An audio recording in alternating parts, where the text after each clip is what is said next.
Spectateurs de la grâce, nous sommes ravis de vous revoir encore aujourd'hui, car Dieu nous a fait la grâce d'être ensemble avec vous. Je suis le serviteur de Dieu par la grâce, Mungujisa Timothée, avec qui vous avez l'habitude de partager le cœur de Dieu. Gloire soit rendue à Dieu. Prions. Seigneur, merci pour ces moments. Nous t'adorons, nous te louons parce que tu es tellement grand et gentil pour nos vies. Que ton soit glorifié au nom de Jésus-Christ. Amen. Vous savez, comme le serviteur de Dieu aujourd'hui, j'ai besoin un peu de partager avec mes collègues, avec mes frères et sœurs dans le Seigneur, dans l'acte des apôtres qui nous enseigne comment les apôtres ont œuvré, comment les apôtres ont fait, comment les apôtres ont travaillé. Vous savez, partant des mots apostoliques ou apostolat, il y a une chose que nous retenons qui nous montre que nous avons un maître, nous avons quelqu'un que nous suivons, nous avons quelqu'un qui nous enseigne, nous avons quelqu'un qui nous gère, quelqu'un qui nous prouve, quelqu'un qui nous assiste de temps en temps. Et ce n'est nullement autre que Jésus-Christ de Nazareth. Alors, je sais dans l'acte des apôtres, il nous est dit ouvertement que si nous suivons Jésus, si nous avons Jésus comme nos modèles, alors nous comme chrétiens, nous devons avoir l'amour entre nous. Parce que Jésus, comme un être, alors nous avons tous l'honneur ou la joie d'être ses membres. Et comme nous sommes ses membres, il nous sera tellement ridicule de se partager, de se disperser, de se discriminer. Comme nous sommes membres de Jésus-Christ, le seul modèle que nous pouvons montrer face au monde, ou soit aux gens qui n'ont pas Jésus en eux, c'est d'abord l'amour. Unité. Unité. Si je parle de l'unité, parce que vous savez, comme membre du corps, si une partie du corps a mal, et tout le corps va se rendre pour les soins. Gloire soit rendue à Dieu. Alors, j'aime ce que l'acte des apôtres ici nous dit. La Bible dit, venez du Saint-Esprit et venez du Saint-Esprit à la Pentecôte. Quand le jour de Pentecôte arriva, ils étaient tous ensemble au même endroit. Tout à coup, il vient du ciel un bruit comme celui d'un vent violent qui remplit toute la maison où ils étaient assis. Alléluia. Ce que je comprends ici, c'est que si les apôtres, si les suiveurs de Jésus n'étaient pas en unité, n'étaient pas ensemble, il allait être difficile que le Saint-Esprit descende. C'est pourquoi il est vrai que nous puissions dire aux serviteurs de Dieu, aux croyants, aux chrétiens, que là où il y a la division, peu importe le niveau de bâtiment, peu importe le niveau de prophétie, peu importe tout ce que nous faisons, cette église ou cet endroit où nous rassemblons est vain.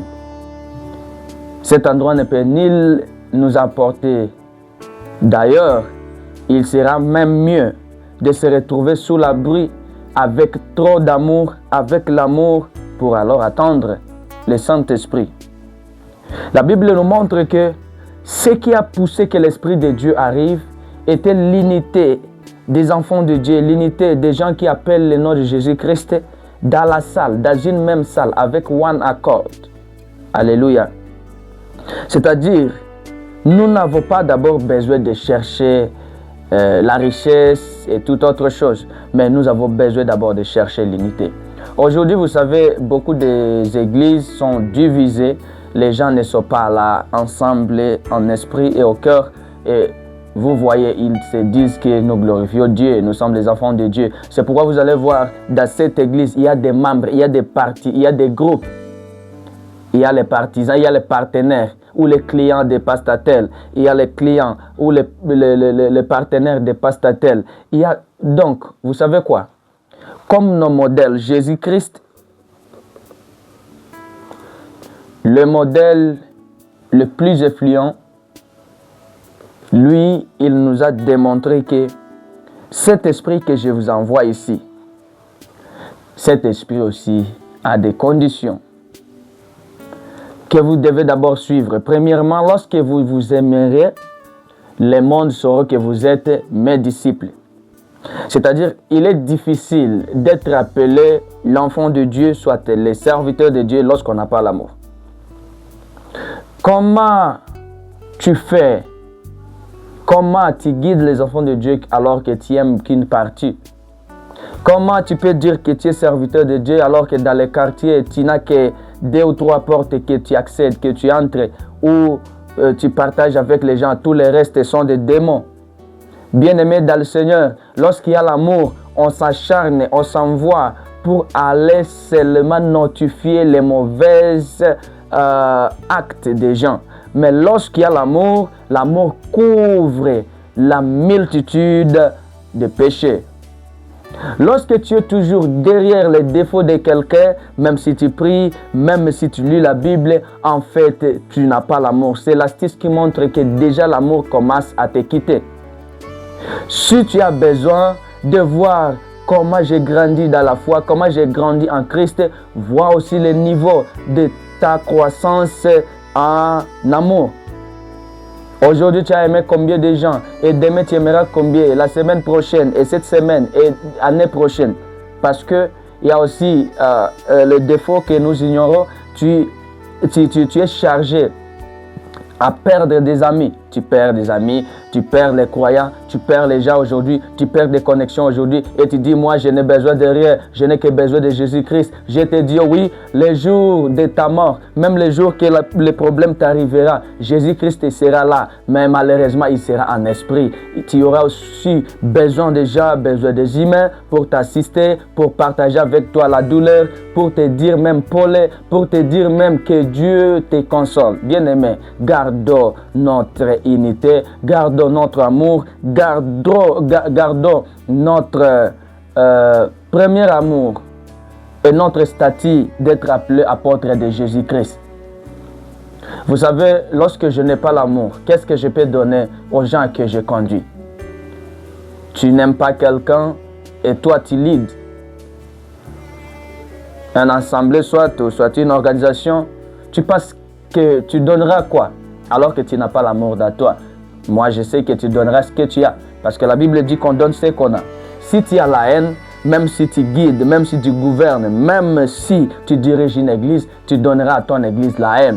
Et cette haine va se pendre sur toute la nation et tu verras qu'à cause de toi seulement, la nation est morte. Alors faisons attention. Faisons attention, ayons l'amour, ayons les mêmes langages. Vous savez, si nous sommes les enfants de Dieu, si nous sommes des chrétiens, débarrassons-nous de cette division des congrégations. Je sais, moi je suis d'une X église, et je dirais, Jésus était de quelle église? Tu me diras que non, ce n'était pas une église. Jésus-Christ, c'est juste un fils de Dieu. Alors, ces fils de Dieu-là, si nous tous nous les suivons, débarrassons-nous de toute haine, rentrons unis et combattons le diable qui est l'ennemi de la sainteté, l'ennemi du Christ, l'ennemi de l'unité, l'ennemi de la Bible, et nous vivrons. Que Dieu nous bénisse abondamment. Prions. Dieu, merci pour cet amour, merci pour le moment de ta parole, merci pour ce partage. Laisse que ta parole s'asperge dans le cœur de quelqu'un et que, Seigneur, au travers de cette parole, des vies soient transformées. Merci pour ton amour. Gardez-nous, bénis la journée d'aujourd'hui, dans le nom puissant de Jésus-Christ. Amen. Je m'appelle Pasteur Mungu Jackson Timothée et je suis le serviteur de Dieu, le pasteur de Centre évangélique La Grâce. Merci.